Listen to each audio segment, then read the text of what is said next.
Welcome to Sipping Tea with V, y'all. It's your girl V Brown, and we are about to sip some tea on Real Housewives of Atlanta, Season 8, Episode 12, Beauties and the Beats. Are y'all ready? Okay, let me just let y'all know what I'm sipping on. So y'all know I still ain't got my liquor, but I was able to get me some Blue Lagoon. So this is what I'm sipping on in Europe. And this is going to be my drink of choice tonight. It's a little light, nothing major.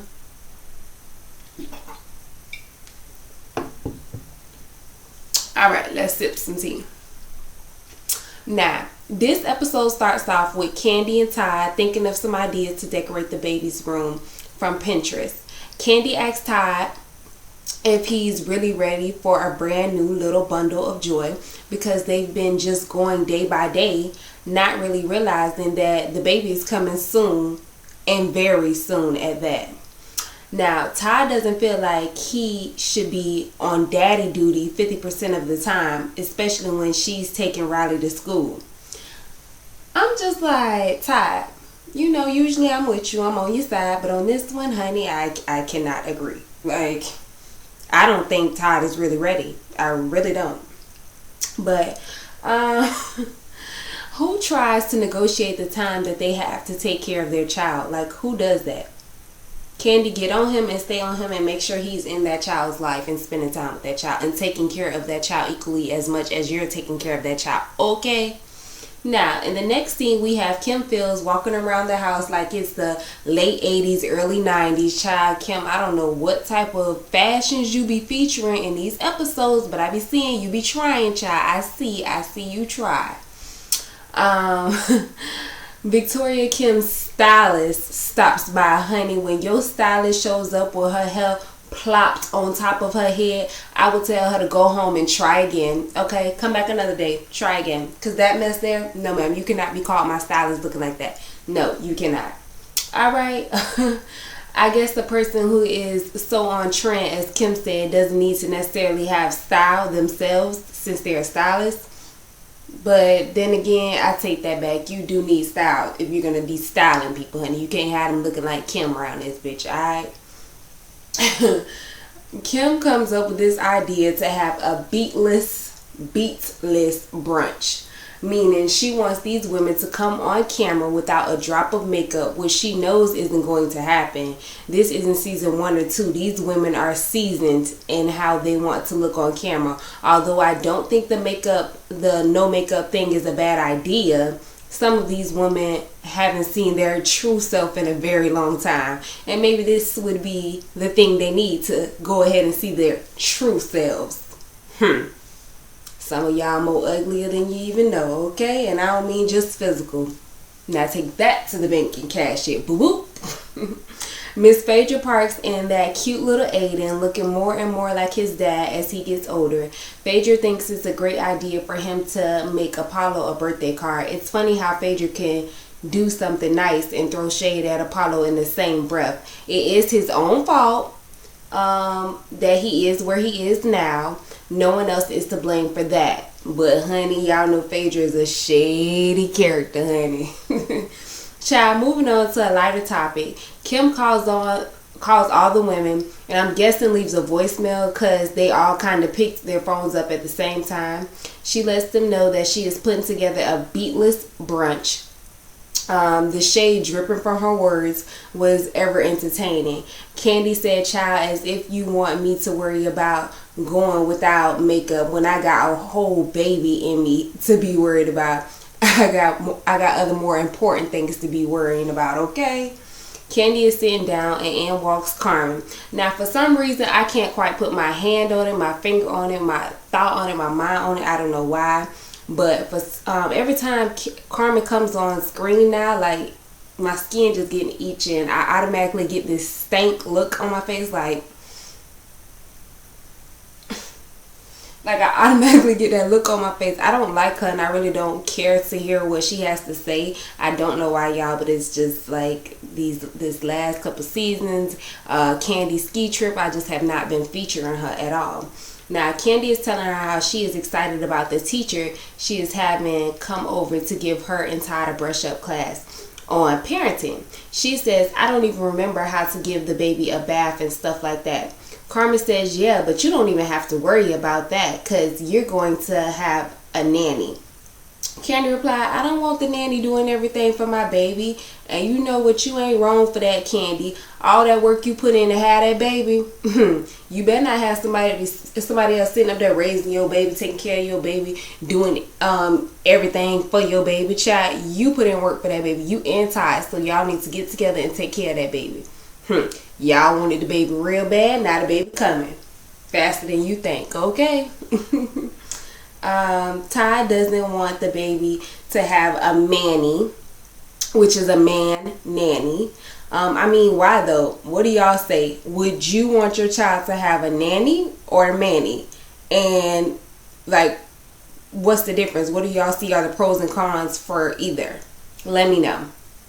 Todd keeps talking about how he been Googling stuff, so he's ready for the baby. Child, Google can't help you raise no baby, and he damn sure can't help you do for no baby, okay? It can only give you a couple of steps, but to actually do those things is way harder than you can ever imagine. All right, Todd? Now, that's enough baby talk for now. Let's head on over to the Bailey agency and check in with Cynthia Bailey. Talk about messy and not focusing on Brandon. Why Cynthia's assistant Terrence showed up to their meeting about the eyewear line, wearing shades from a different brand. Who does that? No, ma'am, Cynthia. You better get you some people around you that actually believe in your brand. My question is, why does Cynthia have so many damn assistants? Like, how many companies do you have that you need that many damn assistants? Please tell me, if you ain't got one assistant that can't get the job done, then you need to fire all of them and find one super assistant who can do all the jobs you need them to do. Okay? Now that's just my opinion. Now, here Cynthia goes bringing up this commercial for her eyewear line again that she wants both Kim and Kenya to work on together. That ain't nothing but a recipe for a disaster waiting to happen. Now, let me ask y'all something. Have y'all hit that subscribe button yet? Have y'all hit that like button yet? Have y'all commented yet? No. Matter of fact, don't comment because I want you to keep watching the review. But definitely hit that subscribe button if you haven't. And welcome to Sipping Tea with V. Mwah. Phaedra shows up to her attorney's office dressed in all black, ready for the funeral of her marriage. She looks cute and her ass is sitting right, y'all. Donkey booty is popping. Phaedra tells her attorney that she thinks she is finally ready to go ahead with the divorce. Phaedra's attorney thinks it would be a good idea for Apollo's attorney to come over and to kind of set out a parenting plan for each of them. To me, parenting plans should only be set out when both parents are able to be in both of the kids' lives.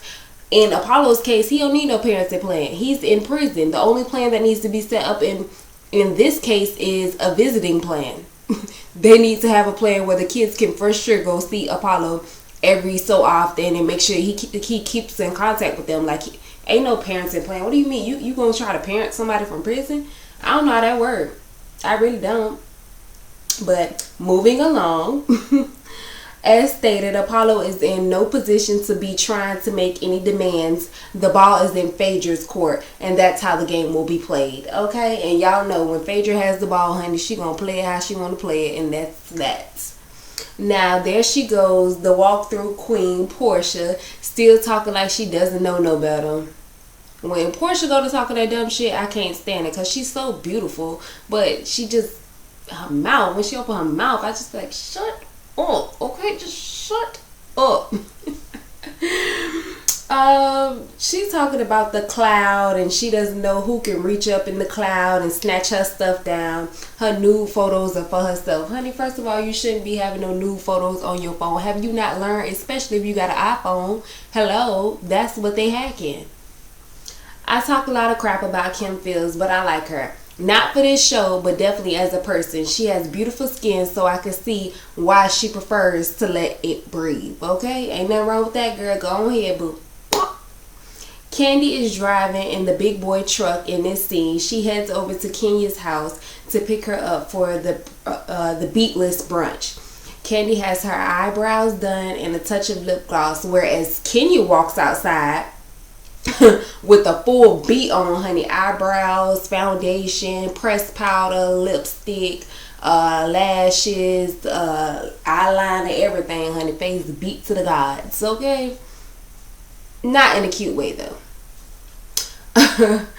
We know her now. We already know Kenya's skin is bad, so I know she wasn't gonna do the Beatless brunch completely through. I knew she was gonna beat that face because we know her skin bad, child.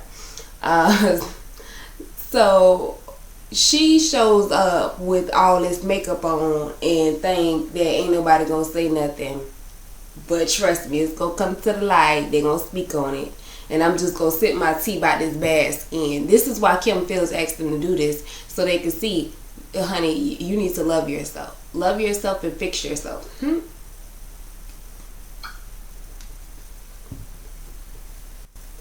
I feel bad because I ain't even got no mugs to sip my little tea out of or nothing, y'all.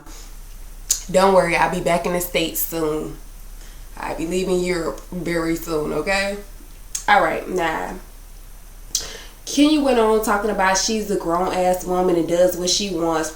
No, honey, if you was the grown-ass woman you say you are, you would, instead of going against what Kim asked you to do at her brunch, you would have just declined the offer or decline the invitation to come to the brunch like a grown-ass woman, okay? Without that full face of makeup. So Phaedra is the first to arrive to the Beatless brunch at Kim's house, and she has a light beat on. But Kim asked her if she would like to check her eyelashes, honey, at the door. Now, I'm going to vouch with Phaedra on this. I'm sorry. Even if I would have came with no makeup on, I would have had to have my lashes on because, baby, Lord knows it's a bald head, it's a bald head eyelid under here, okay? So, I would have had to show up with these lashes on, baby. I wouldn't want no makeup. But these lashes would have been on, boo. Trust that. Yes, Phaedra, a true Southern belle never shows up beatless unless you're talking about the vegetable, and I can extract that from every salad. Okay, ting ting ting ting ting. I know that's right, honey. Don't show up without that beats.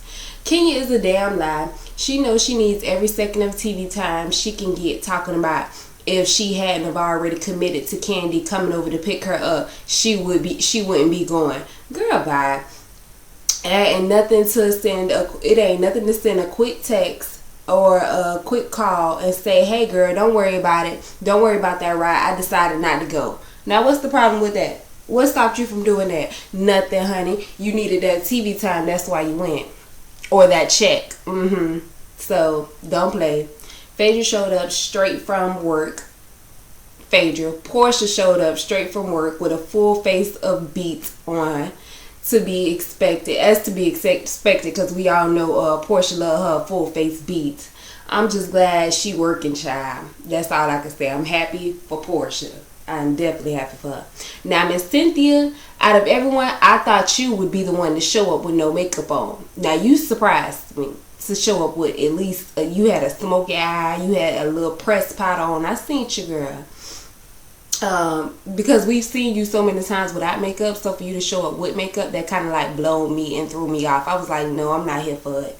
Now, these two Kiki twins, and I'm going to call them the Kiki twins because they did a lot of this.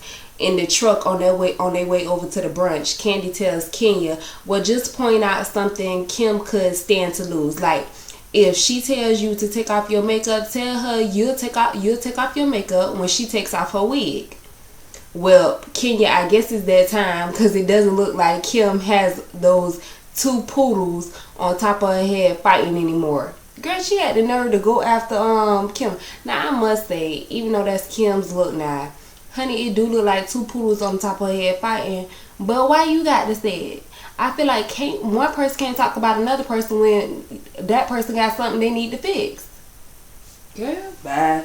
Anyway, one thing about Sheree I can say from the very beginning, she never needed makeup ever, and wasn't afraid to go without it.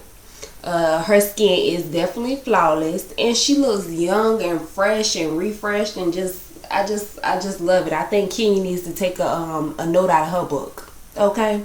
Now the ladies recapped and caught up on things since the last time they'd all been around each other. So they talked about DC and Kenya going back to Detroit. Now Cynthia goes into the talk about Kim and Kenya helping her with her commercial for her eyewear line. And Kim looks like, no, I don't want to have that conversation. Not right now. Not today, okay? Not today. Now Kandi is sitting up there looking just like Riley, with her glasses on. Now y'all tell me, didn't Kandi look like Riley with them glasses on? I was like, all right, young Riley. Cynthia lets the ladies know that she will be shooting her commercial on location in Jamaica. It was Peter's idea, and she decided to ask all of the ladies to join and make a trip out of it. Kind of like a couple's trip, but half of the women that's going on the trip ain't got no man to go on the trip with. So I'm confused. Is it going to be a half couples, half singles trip? I don't know, child. But Phaedra said, fuck that. I'm going to ask Kenya who her connect is at Rent-A-Date so she can get her a 3-day special. I felt all the way out, y'all, dying laughing. That damn fool. Phaedra is a complete fool. Do you hear me? It's funny to me how the only person who actually took offense to the Beatless brunch is the only person there that has skin issues. Shady Phaedra in the background, like, I've noticed that relationship between Kim and Kenya is strained. That's quite weird, since I thought they would be bosom buddies with their long, extensive acting careers. Shade, honey, shade.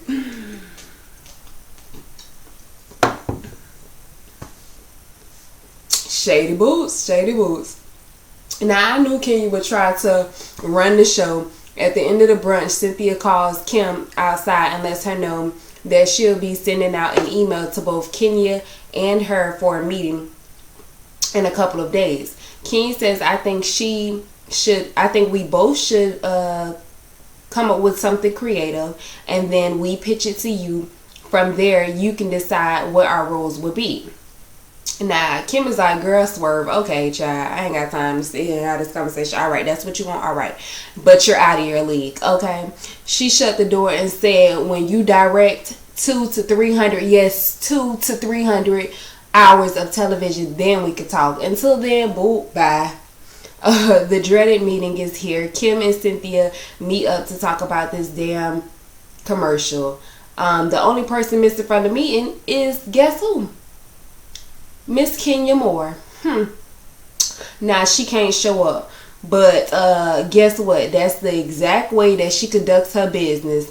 Never gets shit done. Now, am I mistaken or not? Kenya was dating a guy at the beginning of the season who she brought to her hair products launch, whatever. She was dating him. They stopped seeing each other. Then she started dating another guy. And then they stopped seeing each other. Now she dating this guy, Matt. And they've been dating for a month. Is this the same one she didn't feel like made enough money? I can't remember, y'all. There's too many of them. It's in and out. I can't remember. Anyway, I guess desperate times calls for desperate measures, child. And what type of fucking friend are you, Kenya? You don't show up to your friend Cynthia's business meeting because you were called to tape your own scene with this Matt guy. So, first of all, I think the producers was messy for this because they called you to tape your own scene with this dude, and then that's why you don't show up for Cynthia's meeting. So you don't take Cynthia's hour line commercial, you don't take it serious either. Anyway, I guess shady boots. You can never get anywhere when you have the shades pulled. Remember that. Now, one time for the producer, director Kim feels all of this drama for a commercial that won't be more than 30 seconds to a minute. But what I will say is, Kim came prepared. She came to get the job, okay? And from the looks of it, to me, she got the job. I don't know why Cynthia's still focused on this working with Kenya thing. I wouldn't be.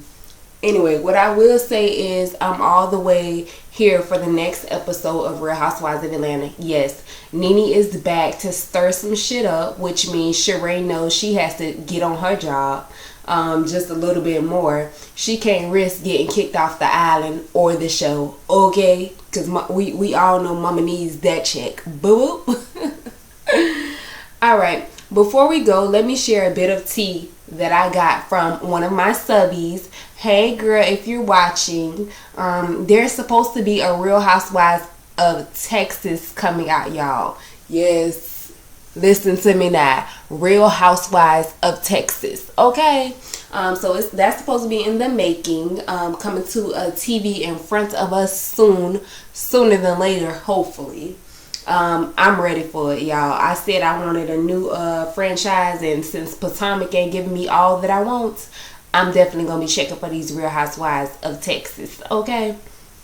Now, I want y'all to head right on over to Real Housewives of a Potomac review / recap from Sipping Tea with V. Y'all head on over there, but I do want to say thank you for watching. Make sure you subscribe, like, and share.